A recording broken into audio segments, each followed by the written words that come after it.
And since that EU referendum in 2016, we've seen hate crime across the UK increase, although the police do say mechanisms to report hate crime have also improved at the same time.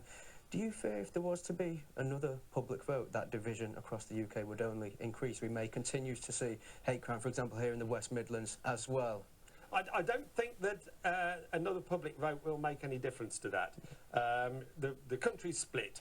The country is still going to be split after another vote. We have to admit this. We are in this situation.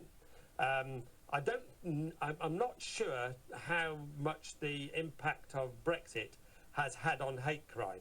I think where it has had an impact, you can see people are less restrained from expressing views that are unsavoury. More people, I come across more people willing to express racist views, for instance, which has maybe been there all along, but people have trained themselves to restrain themselves. But now I'm finding that people are far less restrained and will blurt out racist comments. And I think that does encourage the sort of hate crime that you're talking about. The Lib Dems, I think when it's come to Brexit, no stone has been unturned as to what their position is. What's your preferred mechanism for stopping Brexit? Would that be putting it to a people's vote? It would. I was a very late convert to this, and I've already explained why. I think it's simply now because Westminster has come up with it can't make a decision between losing access to the single market on the one hand or becoming a rule taker on the other. Because if we stay in the single market customs union, we're a rule taker from Brussels.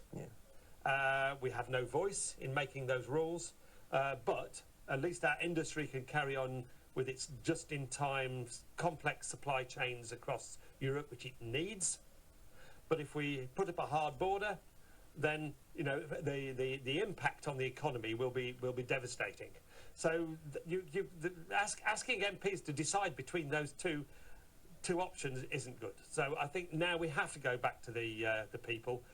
We have to have a Remain option on the table.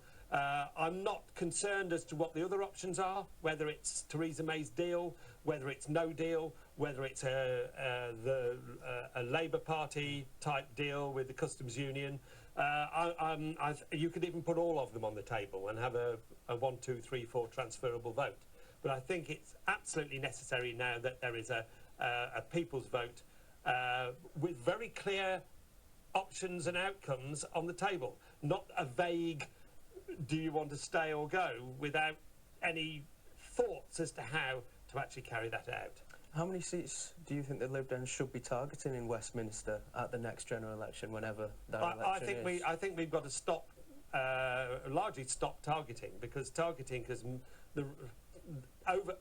too much has meant that we've moved out of areas, and we're absent from areas where we used to actually have activists, we used to have council candidates. We've got to make sure that for every council area we've got a full slate of candidates. That's got to be the way back, and the way to replace the old parties who are in such a mess at the moment.